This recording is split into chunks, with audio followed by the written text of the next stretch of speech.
5. I know some quick hitters that people would love your opinions on. Our first one is, and obviously I know that you have a ton of names that probably come to mind. It's not an easy segment. Top middle school prospect in New England. I'll go with Brian Hall Jr. They call him Trey. Tremendously talented, has a intriguing combination, possesses an intriguing combination of size and skill. Like any eighth grader, he's got a long way to go, but he certainly has the makeup of a kid who could be a star down the road. The top middle school prospect in New York. I'm going to go with a 7th grader here, a kid named Teresa Traylor, about 6'5", from Harlem, I believe. He won the MVP at the New York King of the Court Showcase back in the fall. I love the way he plays, hard worker, very athletic, great second jumper, which is rare for an 8th grader. And I just like the way he plays the game at both ends of the floor. I can't wait to see him play this spring. And the top middle school prospect in New Jersey. Jersey. I'm going to go with another 7th grader here, Jaden Pierre. He's a point guard, plays for the Hilltopper Heat, who won the 6th grade zero gravity national finals last year with the Hilltopper Heat. He is exciting. He can play. He's got some juice to his game, and he plays with a smile on his face. And he can go, man. He can go. Speaking of the fall 2015, I know you were out and about in that fall circuit where there was showcase and then some tournament action. Who stood out to you in the fall 2015? A kid who we've seen play since he was a 5th grader. He's now an 8th grader. Point guard from Brockton by the name of Curtis Henderson.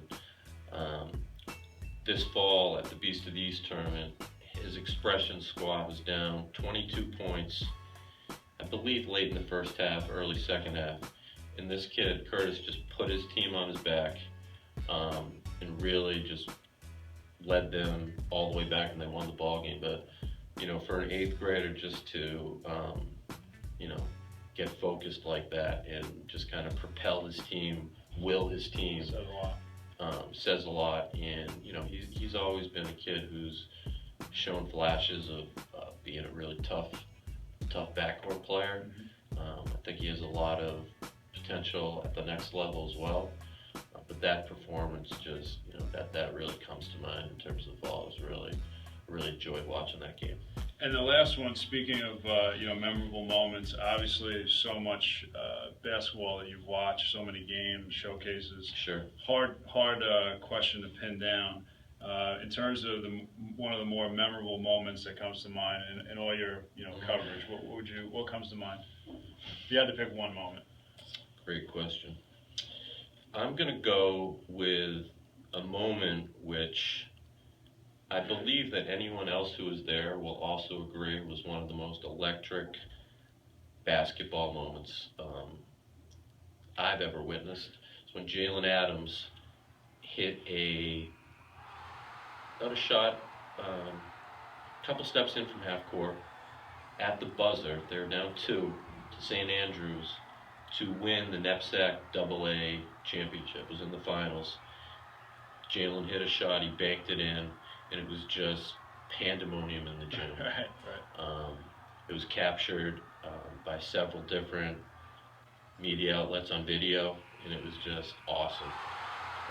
It was one of the most clutch shots I've ever seen, and it was just what a fun couple of minutes that was. It's great when he hit that shot. Well, AJ, obviously, thanks for being on. Before we close, for obviously people who I'm sure are already familiar with HoopRootz, in terms of Twitter, in terms of the website, how do people continue to get more information? What are the platforms that they should be on? Well, definitely follow HoopRootz on Twitter at HoopRootz, HoopRootz. I get as much information up there as possible from all angles of New England basketball, whether it's guys from New England who are playing in college to current 6th graders and 7th graders who are on the way up. Mhm. And of course, just visiting the website, www.HoopRootz.net. We get a story up there once a day, and we try to keep track of the pulse Right. of New England grassroots basketball. Well, again, thanks so much for coming. Obviously, I know we'll have you on again in the spring at some point as we get into the heat of the spring circuit. But kind of as an appetizer, Yeah. this was great. Thank you so much. All right, thank you, Kel.